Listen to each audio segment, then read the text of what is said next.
definitely like imposter syndrome, like, what's the word? Resistance, like terrified. I'm saying it on the internet, so obviously I have to do it.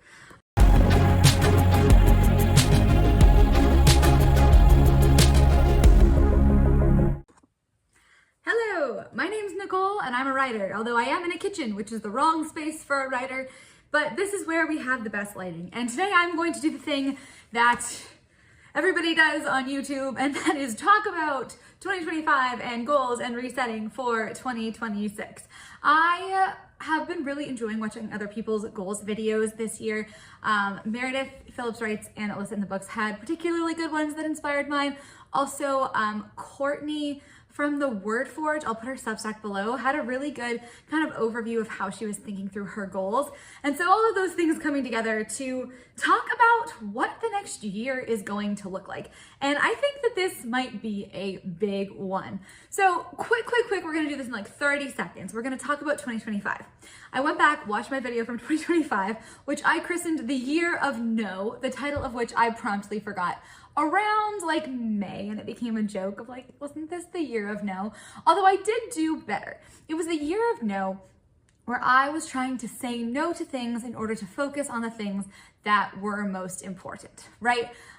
It sounds a little bit like grumpy, but that was the point. And it was semi-successful. I think I definitely I made some good decisions in the Year of No that were very much aligned with that, and I think those served me really well. And then I made some decisions that were definitely a yes, that were also good decisions. So whatever, we're done with the Year of No, but we're definitely not having a year of yes. 2026, I don't know what the word is gonna be for this one. This video is gonna make a lot more sense when I explain that I'm a digital nomad. So I am a writer and I product manage my other life, and I also travel pretty much full time. So last year I hit, I don't know how many countries, but I was 6 continents. I went to 6 continents last year, and I hung out on them for anywhere from 2 weeks, 3 weeks to 4 months. So I have been doing this digital nomad thing for 4.5 years, and it has gotten to the point that I really realized in 2025 where there are things that I want to do that traveling and changing locations every single month without a home base is not very conducive to. So 2026 is a lot about reconnecting with those things. But let's start. We're gonna cover, it's about reconnecting with those things, and writing is a part of that and is relevant there, even though initially it sounds like it's not. So 2025 recap, what did we do? 2025, I edited my novel, Some Kind of Criminal. I edited it again.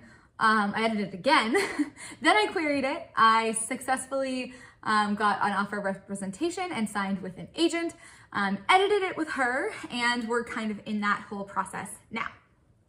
I also wrote an outline for the second draft of my Christmas book, The Nutcracker Effect, which is a YA romance book. It's contemporary, it's fun. I was supposed to write the second draft of that and do beta readers, but I did not. Instead, I wrote a different book that I call Project Coley, or also, what did I call it? Leave Nothing But Footprints is also a working title, which is a thriller that is very tropical. So that's what we did in 2025.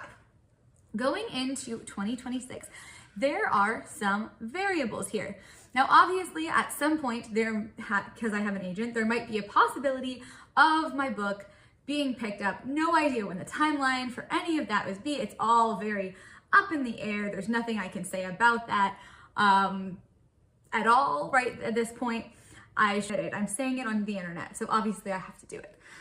Any of that work, besides what I've already talked to my agent about, is up in the air. Like, who knows if it will happen or not. So that gives a little bit of an unknown to the process, where obviously goals would shift if something were to happen there. Putting that aside though, the thing I really want in 2026 is to get back to a consistent writing habit. One of the issues with traveling all the time is that my work schedule changes all the time. Depending on where I am, I'm working more in the mornings or more in the evenings or more in the afternoons. And that the schedule very much moves around. So I have not been able to keep up a consistent, I wake up at X time and write at Y time. And I have maintained that that is okay for my writing process. And it kind of is, but it kind of isn't. But this year when I was in Australia, I had a couple days where I was waking up at like 8 a.m. and writing for an hour before going to work. And I did live streams those days. That was my 10K in 24 hours. And I really missed just that feeling of routine. When I first recommitted to writing in 2019, when I was in my master's, I was like, okay, I'm doing this. I'm gonna get up early and I'm gonna do the writing. And I think I really want to get back into that state. It's tricky when you have all of these other things going on, when you start introducing even just the beta reader process, the getting edits from an editor, querying, all of those things really like change the writing. When I was writing very regularly, that hour, 2 hours, whatever it was in the morning, I was drafting. And now I'm not just editing, I'm working on other people's edits and suggestions for me and doing all this revising and stuff. And other things pop up too, like having to and wanting to comment on my critique partner's work and all of that kind of thing. So in 2026, my main goal is to get that consistent writing habit back. And so I am going to, oh my God, wake up early in the morning. I'm gonna wake up early in the morning. I'm gonna wake up at we have to figure this out actually, 7:45 in the morning and try to write 500 words, at least minimum, hopefully it'll be more, 500 words every single day. Although I'm editing, so I might set it for like a 45-minute or an hour, depending on what time I'm going to the gym that morning. Yeah, 7:45 a.m., no matter where I am, I'm going to get up and write for, we have to work on it. I think maybe an hour. I think a time is better, although I prefer a goal, but when I'm editing, it's either 500 words, 500 new words in a new scene, or an hour. 45 minutes to an hour. We'll say 45 minutes minimum. All of these we hope will go longer, but some days it'll just be 45 minutes. And I think I need those low thresholds, the 500 words, the 45 minutes, in order to trick myself into doing it. You know, it's like you want that to be a low barrier to entry. And writing 500 words or for 45 minutes feels very reasonable. And I'm going to do a writing routine. So that's the number one focus for 2026. And if you are thinking of writing, if you are wanting to write a book and get more into writing this year, I'm super interested in what you plan to do, because I do know that I've written the entire 6 years. I did a lot of writing in 2025. I rewrote my book twice, I wrote a new book, I did a lot of editing, a lot of thinking. It was a successful year, but it didn't feel like that because the writing was so haphazard. And then there were months where I wasn't doing very much and it was very much all over the place. And so I didn't think I felt the consistency and sense of accomplishment that I would if I had more of a routine. And I think the time I was most prolific was when I was doing that early morning writing. So, oh my God. I know it's ridiculous to be stressed about waking up at 7:45 in the morning, but I've spent most of this year in Europe when my workday starts at 2 and ends at 10, and then I do stuff after work and go to bed at 1 or 2 and wake up. So it's just my whole sleep schedule has changed completely from when I was doing the early morning, but I shouldn't be spending that much time in Europe this year. So I should be able to, hopefully, wake up early, 7:45. It's just it's cringy to hear it, but we're going to do it. We're committed. I'm saying it on the internet, so obviously I have to do it. Okay, so that is writing. And that's the daily habit thing that I really, really want to push. Other goals I have I think like from a project perspective, I have Get the Nutcracker Effect ready, submission ready, other person to read ready. My vague plan for that is to have it ready for beta readers, hopefully in March, which if I do, my writing plan should be fine. The other writing thing I have going on, and this is really where that digital nomad aspect comes in. I love the theater and I love writing plays and I love performing, but I have not done that in a very long time. So the last time I sang in a choir was in June of 2023. I have a concert from that, a program from that concert. Over the summer, I was at the Edinburgh Fringe and I got to like perform in 2 performances as a backup dancer at the end of one show, which was super fun, and I loved that. I also got to do a bit of stand-up comedy and some emceeing over the summer because I love public speaking. Like, I love performing. I love speaking in front of an audience. It's like my favorite thing. And now I don't want to become a stand-up comedian. That's not on the list, but I do want to nourish that part of me more. And that's one of the things that's very difficult to do when you are moving constantly. So one of my goals is to join a choir for at least a portion of time so I can do that singing thing again. Another one of my goals is to, going back to that writing plays thing, is to make theater somehow. The best way to make theater, I have found from doing research, is having friends who are also making theater, and then you make theater together. I am mostly friends with digital nomads who move all the time. And so even if they're interested in theater, we see each other for like 4 weeks and then it's bye-bye. So that is a little bit tricky. Back to that staying in one place thing. And I feel extremely like imposter syndrome, like, what's the word? Resistance, like terrified about trying to make theater. Because that's a hard thing to like break into. And I feel like I have no idea what I'm doing. I felt like that in the playwriting class at Oxford. I felt like that every time I've tried to do a theater thing. I have some connections.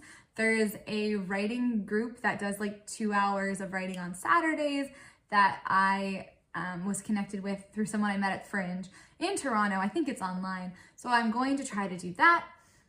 And then I think it occurred to me a couple months ago when I was like applying for a couple of like submitting plays to a couple competitions and things like that. What occurred to me was I was basically submitting, hoping for someone to perform the play. And I remembered the fact that I don't actually, if I don't want to, need someone to say yes to me in order to put a play on. In traditional publishing, it's very much like you pitch, you send, and the book is the product. In theater, my understanding is that yes, you can get theaters to take you on, but it seems like they do a lot of, and even like funding and stuff comes for productions that have like already started. Like you're using clips of them to advertise, or you invite producers and stuff to your show. And then they'll say, oh, come for like 3 days at our theater. And talking to a producer, she also said that she wants like, basically, she's not looking for scripts, she's looking for like production companies. And our teacher in Oxford had his own production company where he would like do the initial production, pay things, blah, blah, blah, blah, and then send things out for grants and like try to get it picked up. And it occurred to me that I am a person who has some money. I don't have a lot of money, but I have money that can be spent on things like a rehearsal room for a day. I could just do it. You know, like I could just find some actors somewhere, God knows where, and a director, and like do it, kind of, you know? I have no idea what I'm doing, but part of me is like, well, whatever, you know, like, you don't know what you're doing, fine. I wrote a play when I was 11 and I brought it into school, and 9 months later, my class put it on for like the Christmas program.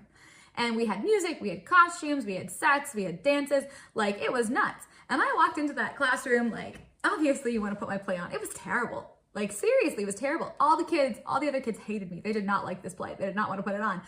But they did anyways, because I was like, well, I wrote it and brought it in. They all said, well, I could write something better than that. I was like, well, you didn't. You know what I mean? So I was like, well, if little baby 11-year-old me can just be like, hey, we're putting my play on now, 29-year-old me could do the same thing. So that is a part that is, it's almost a little like I'm so scared of it. I kind of just want to say, screw it. Like, let's do a super scrappy version just to try. And let it fail. You know what I mean? Like, let it suck. Let it be a terrible experience. I don't want it to be a terrible experience. I want it to be a good experience, but like, let it happen and move on. Like, not move on, but like, try something, let it fail. Like, stop with the perfectionism. Like, let's just let it be bad. So that's kind of what I'm thinking from a play perspective, which is scary. That's one area. That's the other area of goals. And then the third area is thinking about you guys, my wonderful friends on YouTube and also on Substack. I had a video last year where I said, you know, I am not sure I'm feeling this. It feels very draining, blah, blah, blah. And I would say this year, it feels both better and the same. I think I had some videos this year I'm very proud of. I think they were great. I think they were really fun to do. I think I had a chance to really connect with some people, and I loved that. Loved those parts of it. And thank you everybody who ever says something that's so nice. Like, you know, if the videos and talking about craft and that kind of thing ever helps you and you say it, like, oh, it really makes me feel good. That I'm doing something that is worthwhile being on YouTube, because I guess my goal is really, I want to help other people write stories that they're proud of. I've run some workshops on this before, just like in digital nomad communities, and I love it. Like, I love working with people on their stories, and I love seeing us connect back to the playfulness of it, of like, we're telling a story and it's gonna be fun, and then take it to the playfulness to developing this skill, you know what I mean? And so I want to do more of that. And I think another thing I've been doing on the side is I bought a course from Club Ed, like a developmental editing course, kind of in line with that. It was after I did in Oxford, I was on the editorial team for like a little literary magazine we did, just among the students. And I got to read things, make some very minor suggestions to the authors, and I felt like it was so amazing to be able to, my phone ran out of storage. But anyways, I've been working and looking at sort of developmental editing and building that skill both for myself and for the possibility of working with other people someday in the future. And I want my YouTube and Substack to be a little more aligned with that. So I'm working and kind of brainstorming ways to both make it more fulfilling for me and to give more value to you. And one of those is really kind of taking a problem solution approach. Now, I do want to continue doing my own writing stuff. I think it comes down to the fact that I'm not good at writing vlogs. I'm really not good at them. I want to talk about my writing, but I don't think I have the energy and the video ability to do writing vlogs all the time. So I think what I want to try to do is more of like a problem solution approach.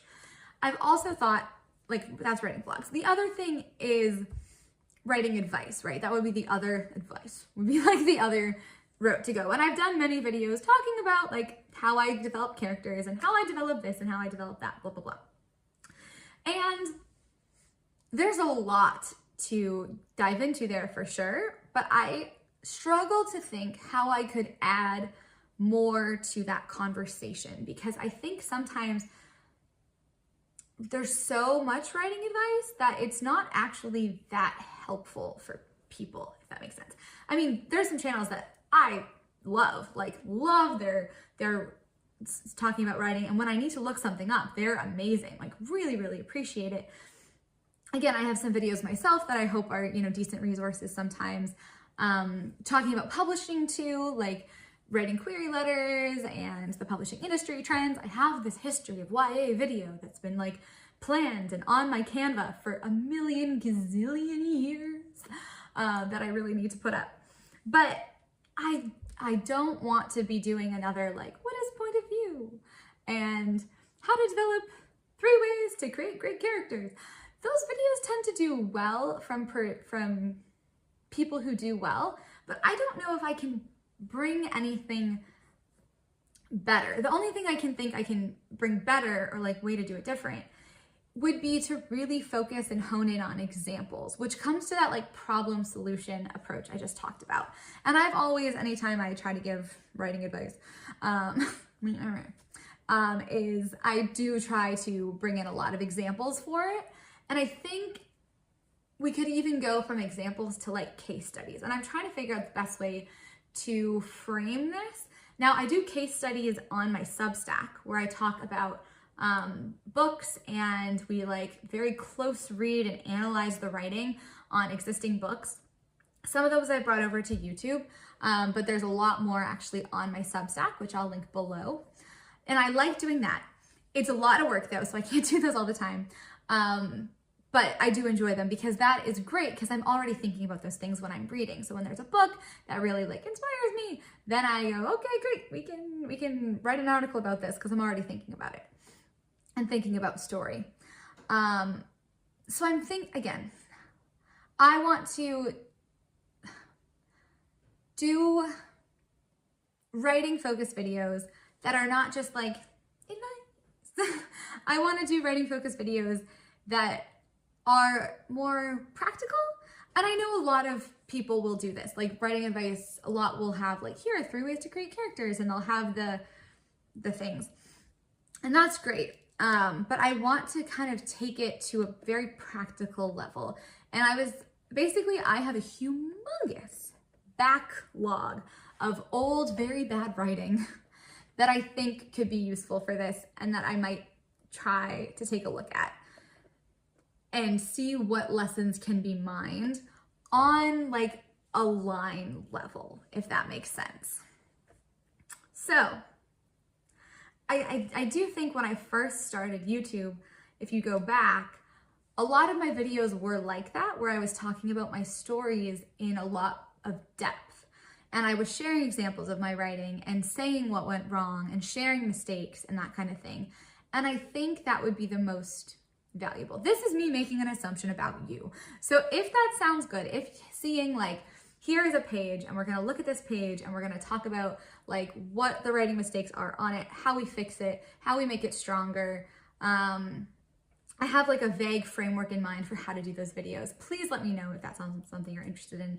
I think that's what I'm going to be working on for kind of the foreseeable little future-ish.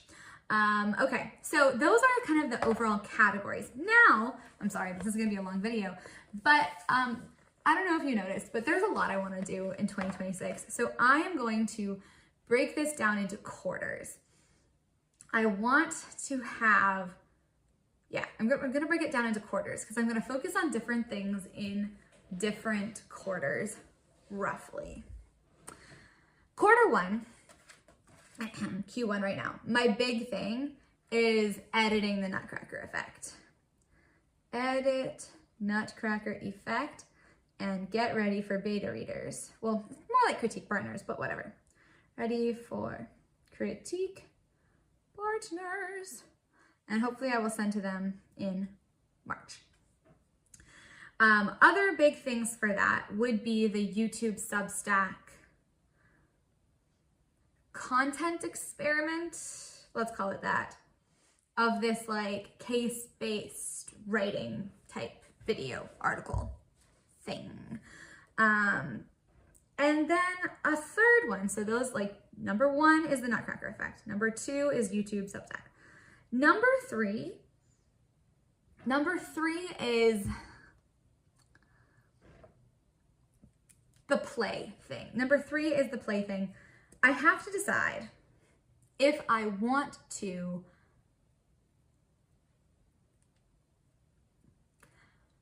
just balls to the wall it a little bit and be like, we're gonna do a workshop of this short play, and I'm just gonna hire a director and some actors, and we're gonna come in and work for like 4 hours and just see where we can get. It's a short play, let's mess around. I think I should do that. I'm scared as to if that should, I'm gonna write it down. We're gonna call this like the balls to the wall. Is that what you call it? Crash out something rather, I don't know. Balls to the wall play workshop of, it's not who's going to let me, it's who's going to stop me. Like a good villain, you know? And nobody is going to stop me from hiring people for 4 hours to put my play on. You know what I mean? Like, and the idea of that, the idea of a workshop like that is to be able to improve the play and improve the writing. So there will be prep for that, obviously. I think I have to commit to it. I think I have to just do it. You know, just do it. Okay, that's Q1. Are those smart? Edit Nutcracker effect and get ready for Critique Partners March. YouTube Substack content experiment, balls to the wall play workshop. Are those goals? I don't think those are goals. Those are themes. We can do themes. I'll turn them into goals later. It's a later thing. Q2, so Q1, fun fact. We're still traveling in Q1. I'm going skiing all over the world. I'm going skiing in Japan. I'm going skiing in Western Canada. And I might be going skiing in Western Canada and then Japan and then Western Canada, but I haven't figured it out yet because I'm very indecisive. So we're gonna leave that as it is. We are going to be moving. When we get to Q2, however, we should be able to be in one place for the entirety of Q2. So in Q2, we'll be